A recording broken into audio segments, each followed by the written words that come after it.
I think music supervision is a very fascinating art form. And I sort of am glad that I don't understand it just because um, I like sort of the element of surprise of music supervision. And you guys have three sort of insanely different projects this year.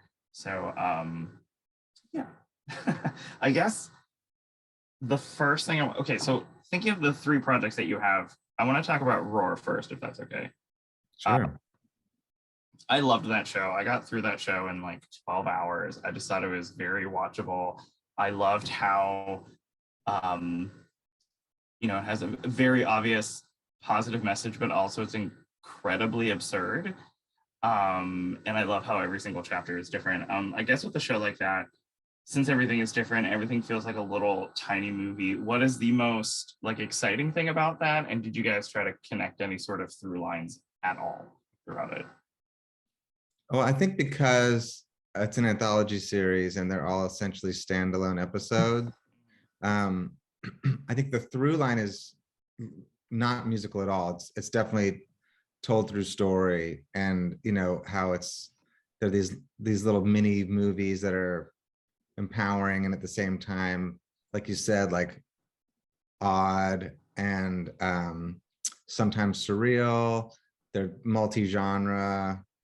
I guess what was fun for us as supervisors is imagining this world again and again and again with each episode, whereas on a normal kind of serialized show we would be building on something, working with a composer to develop themes that might develop over the course of an episode or multiple episodes, whereas this thing, they were like these like basically these short films, and it's quite a task to have to do it again and again to start over, but at the same time for us, like that's just an amazing team of people, so it's just a pleasure to work with them.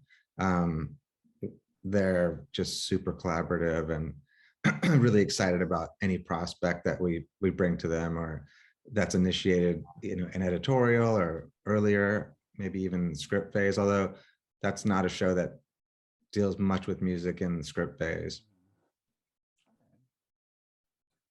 I was wondering if I could ask about a couple of musical cues, if I could. Yeah. That's fine. I love episode 3 very, very much, The Woman Who's Kept on the Shelf. And I feel like I wrote down the name of the Song of the Wanderer, Where Shall I Go? When she's dancing around, I felt like that show, or I'm sorry, that song choice really illustrates the freedom that she's feeling. I watched that sequence a couple of times just because I feel like it's very joyous, but also very, due to the circumstances, obviously very, very sad and dark. How hard was it to like sort of settle on that? And did you have any other choices that you were toying with? You want me to answer, Lauren? Yeah, you answered, because that song definitely was a journey and a lucky win at the end. Yeah, that was a particularly tricky spot, because it asks a lot of the music. We auditioned certain songs when we were shooting. We were trying to identify the right thing that was going to achieve the kind of freedom and buoyancy and everything that comes with, like you said, having escaped from a darker predicament. And that episode is so surreal that we had to figure out like if music was going to take us further out of reality, or establish something that felt more like it was a world that could actually exist. But I think that ultimately, we were going for something that played more like score, but that wasn't something that we were going to ask the composer to do, because it is kind of, it's a montage, but it's so specific. So it's sort of heavy lifting for a music editor to come in later.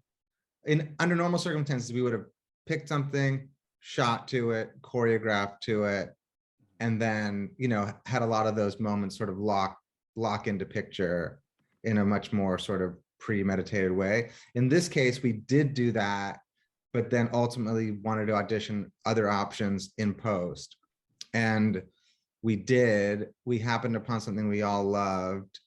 There was actually like a licensing problem with it, where, you know, in some cases with licensing, you have a hard time locating the, you know, the approval parties. You might have a publisher, but it might be a really old song that hasn't been licensed in a long time. So you have to, you know, it's a bit of a maze to figure out exactly how to do it. I mean, there's a whole, like you said at the beginning of this conversation, you know, what we do is obvious to some and a mystery to many, because of the, you know, mountain of paperwork that happens on the back end after the creative is completed, you know, which is the legal stuff, the licensing, the getting approval and all that stuff. And in this case, yeah, there was like a little snag. It was actually like a technical thing that one of the approval parties was, I think they weren't really familiar with TV licensing, and there's like a particular thing with the rights necessary that I feel like they maybe weren't budging on. Is that what happened? Yeah, they wouldn't give like in any TV show, you have to allow the rights in perpetuity, and they didn't want to. They wanted to make it like 50 years or something, like close to perpetuity. Like it's a fixed term versus, you know, basically forever. So the studios can, you know, when they own a program, they're, you know, they anticipate having the freedom to distribute it as they wish. Anyway, so we auditioned a bunch of other stuff, and then we found something else that luckily everyone fell in love with even more so. And again, like it just took some work on the music edit to get it to match it, you know, all the major moments. And that was also like, we happened upon another really tricky one. And anyways, it was settled. We figured it out finally. The day somehow through. That's one part of the job where you just have to like not give up sometimes when you do find those beautiful those beautiful songs. And if there is a legal issue, you're just like, you have to do this crazy sort of scavenger hunt, like think of every angle to make it possible. The specifics with that were like another weird copyright situation, right? It ended up partially being somehow public domain when they thought it wasn't, right? Yeah, there was like, there was a question about when it was going to enter into the public domain worldwide. Yeah. So while something is PD in the US, it may not be PD in every country, and that's what's required for the territories for TV generally. Right. Anyways, we won't bore you with that stuff because it's quite boring to the uninitiated.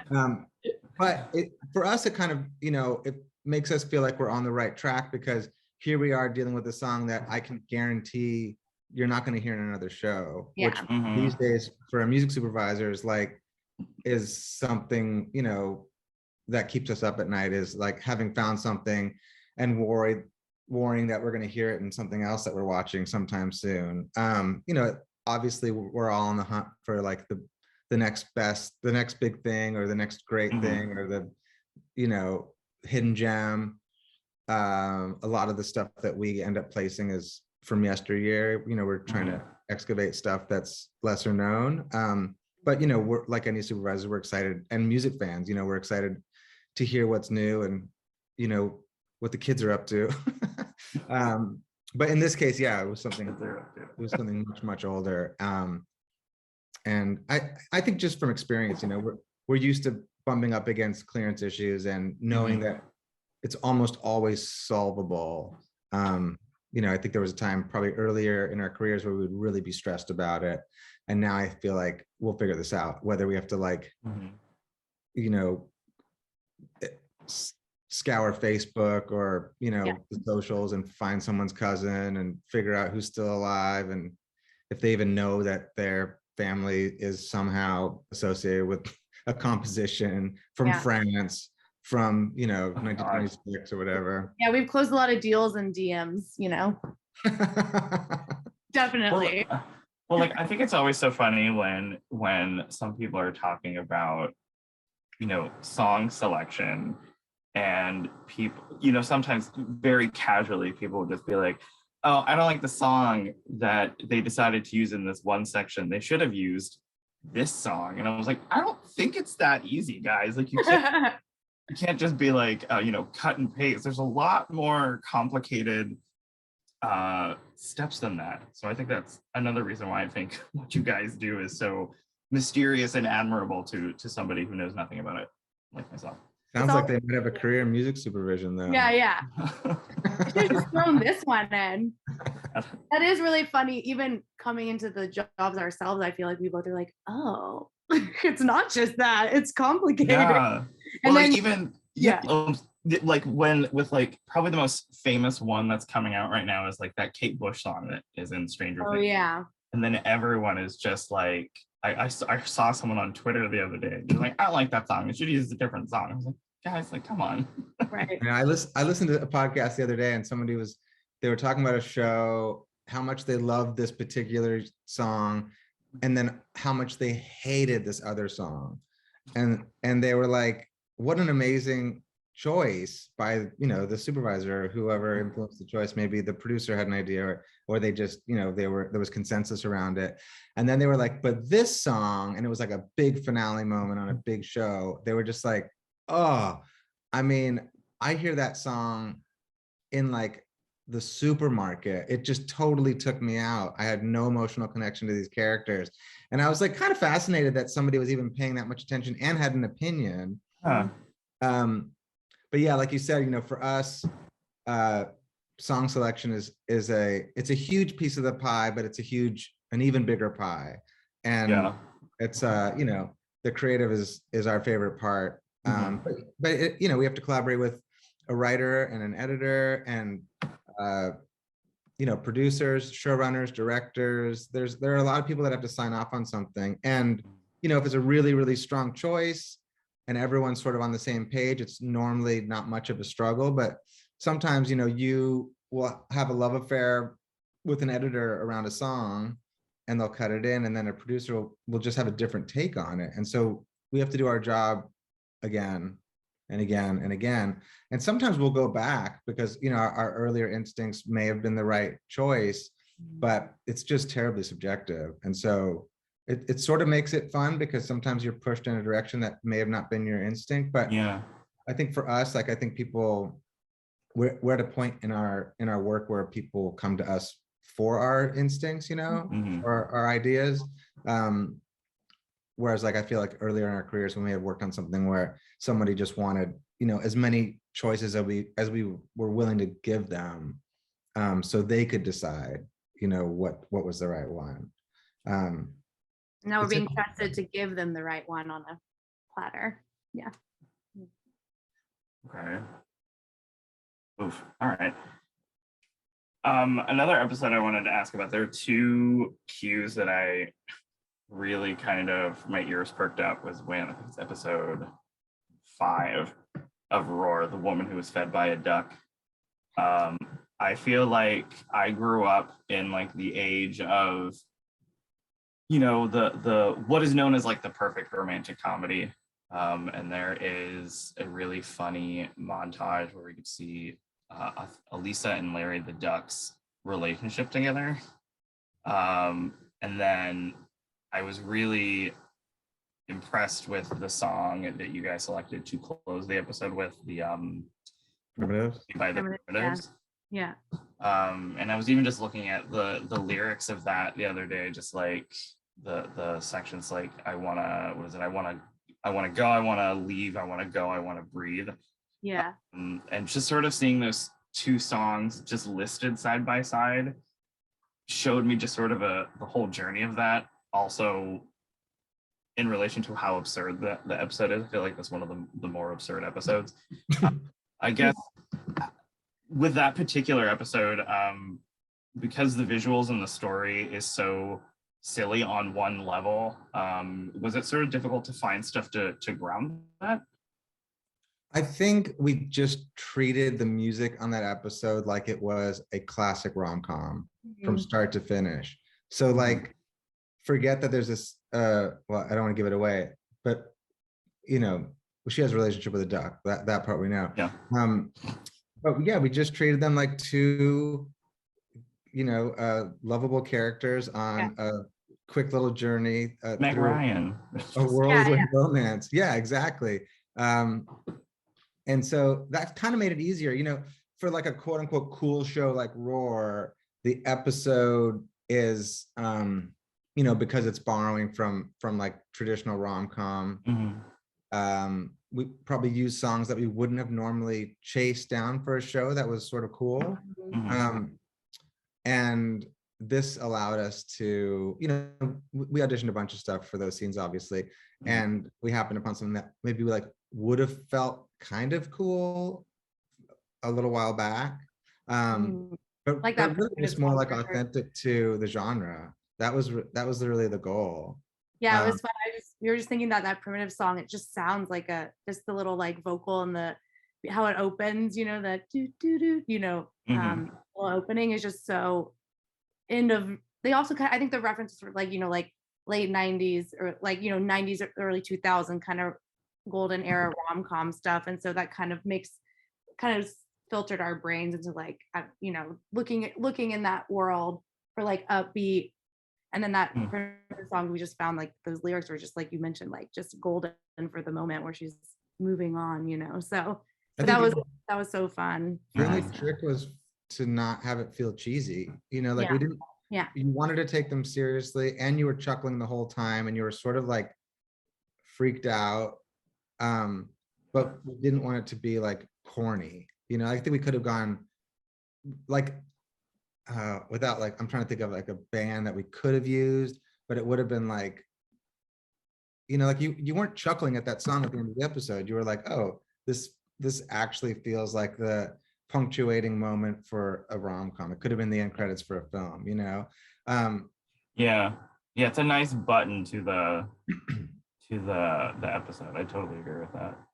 I think there would have been other choices that were like similarly kind of like buoyant and romantic, but they would have been like, they would have elicited a laugh because you were like, oh, that song. Like it kind of would have been funny to use a really overused song, but we still wanted people to take the music seriously. Trying to think what is an overused like romantic comedy song. Sixpence None the Richer. Oh God. Like right. or that you had that answer real quick. or like that KT Tunstall song like that opens like the Suddenly I See. That's exactly right. Yeah.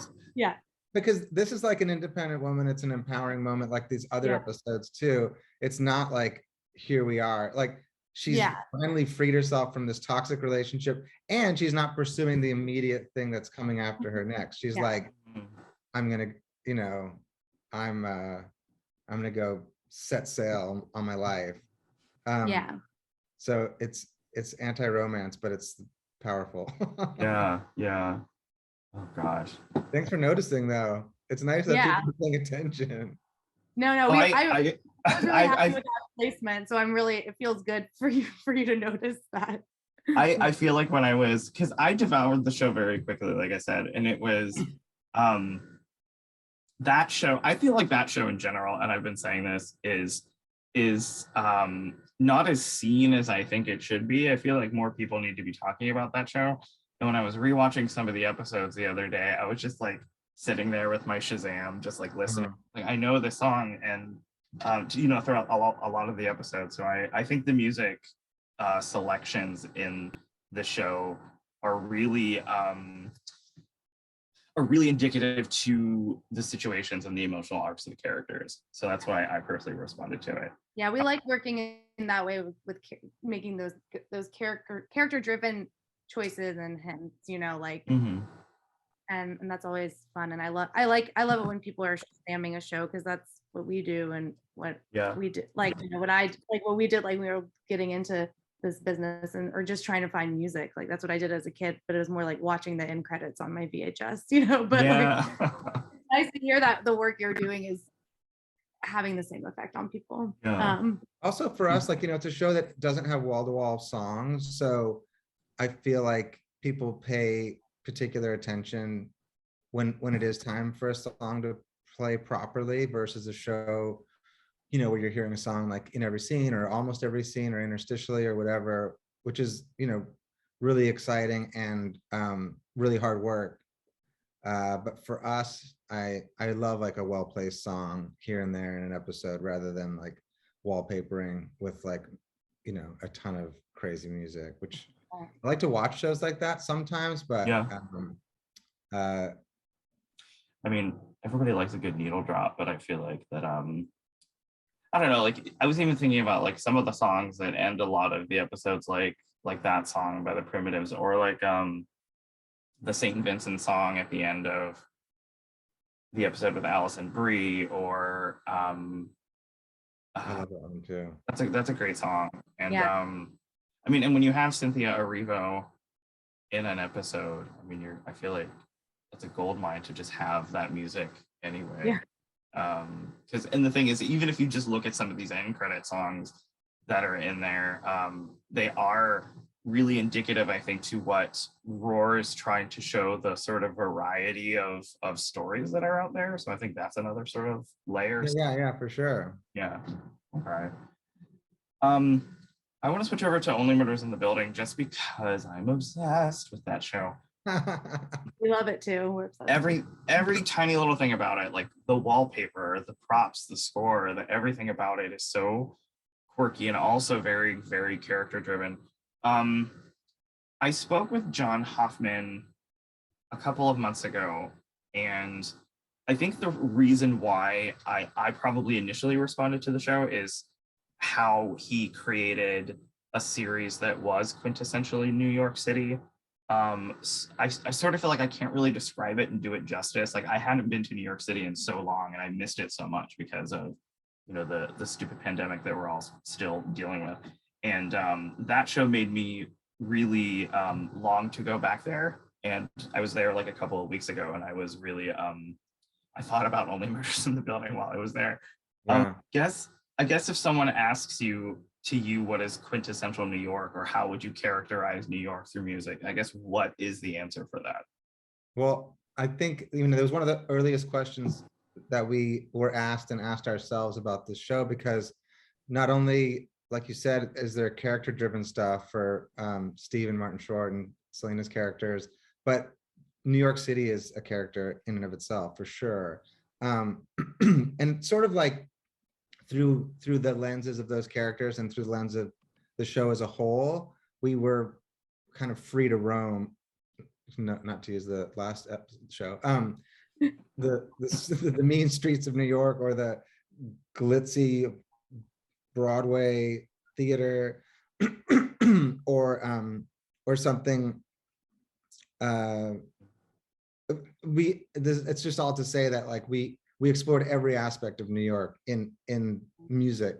And so while like some of the stuff speaks to each of them, there's also stuff that speaks to the story as a whole and to the city. But it really is that dynamic of a place, as you know. It's like, and so the city was our oyster, so to speak. I mean, we just had so much to choose from. And yeah, even more so this season. I feel like there's maybe even more music, and well, definitely some episodes are more packed with songs than last season. Yeah. How amazing is John though? Did you guys have so much fun?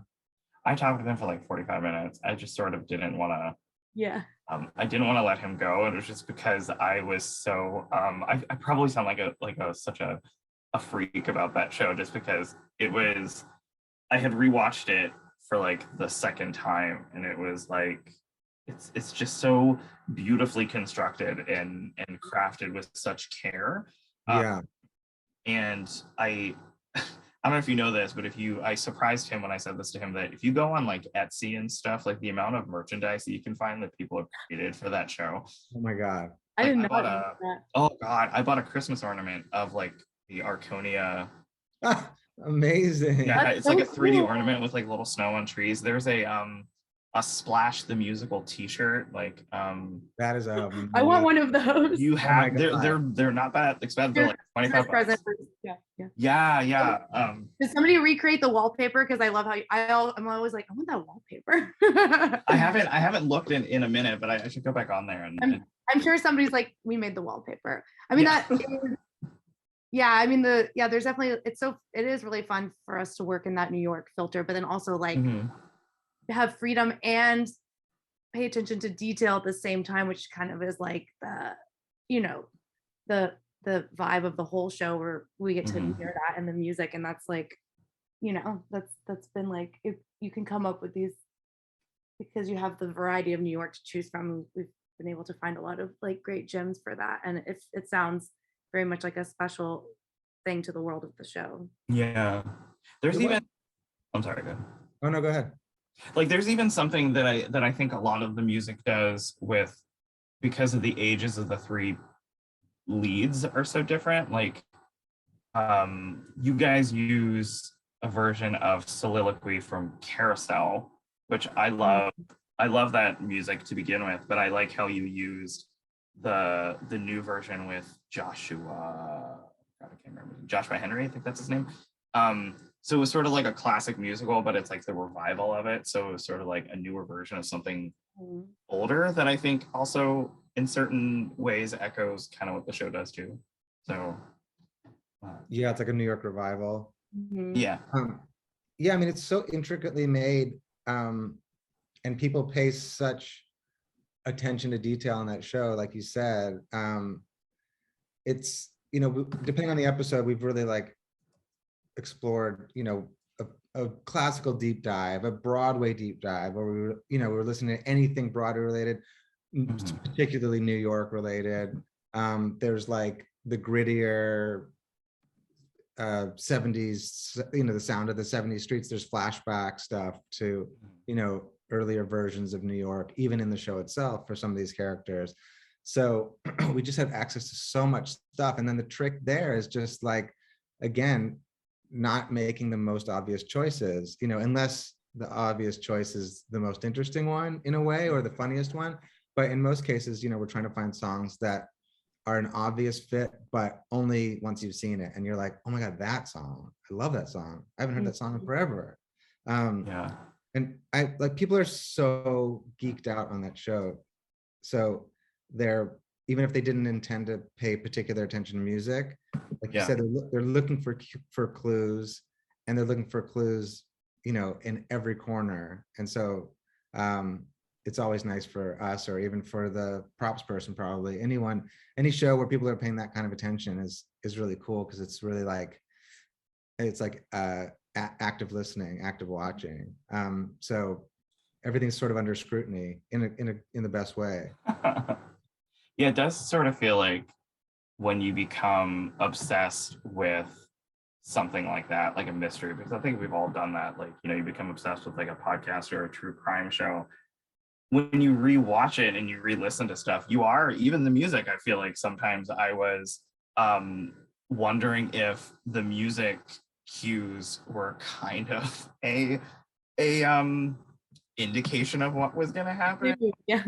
Like I wondered when I rewatched it, like so I spoke with Siddhartha about the score, and I was wondering, I was like, is there bassoon playing throughout the score? And then I realized, like, I don't think I know what a bassoon sounds like depending on my time. So stuff like that. So I mean, even when you guys use music by like Sting, who's in the show, wondering, I was like, is that a clue? Is that a hint? What is that? And I love that you guys were able to put some of his music in there, which is wonderful. I mean, yeah, that was super cool. Do that. Yeah. But yeah, like Sid's stuff is for sure, he's definitely planting seeds thematically and through instrumentation and orchestration. There's definitely stuff that develops. It's not, you know, I think it's more character based. So you're sort of like asked kind of subconsciously to consider something as you drift into another scene. There's still the lilt of something that was happening in the previous scene. And I mean, yeah, I think his score does a lot of heavy lifting on that show. He did a phenomenal job, and is doing one too. And this season too, I feel like there are a couple of discrete little adjustments to songs that, you know, where they may or may not be pointing to a clue. I have I have access to some of the episodes. I'm just waiting for my husband to feel a little better because he will murder me, for lack of a better phrase, if I watch that show without him. I'm excited for it to come back. Jealous. I wish I could. I mean, it's the kind of thing where like I would love to watch this show as a Innocent. As an innocent civilian. Yeah. I guess one last question before I let you go. I know this is a very broad question. I think music is very important to Everything Everywhere All at Once. I'm obsessed with that movie. There are, I'm not kidding, there are googly eyes all over my house. You caused the shortage? I heard there's a shortage of googly eyes. I saw that. Well, I mean, I saw that A24 was like selling packets. Yeah. Googly eyes for like $2 or $3. So Yeah. I got my googly eyes from the A24 website. I got like, oh my God. Save that pack and sell it on eBay like a I could in years. Jack up the price. Yeah. What is it? Supply and demand of googly Yeah, eyes. exactly. Yeah. I guess in a broad sense with that movie, because that movie can go anywhere, literally anywhere, hot dog fingers and all. I feel like everyone's probably going to be asking you what hot dog fingers. I guess, how do you sort of support the craziness of the story without like going too far almost? Or because I mean, I think Son Lux's score of that movie is exquisite and actually very emotional, surprisingly very emotional. And I think that the movie does that too. It's sort of like a gut punch emotionally with that. How do you kind of support that without like taking it into a realm that's completely otherworldly with that? I would say that like in this particular case, the music, as you know, is like pretty understated, other than the magnificent score that those guys did. And while there's like the little Easter egg kind of red thread of the story of a girl that pops up in a few scenes, and there's like toggling through the realities very quickly.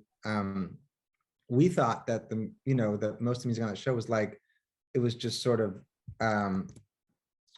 well placed, intentionally, playfully subtle.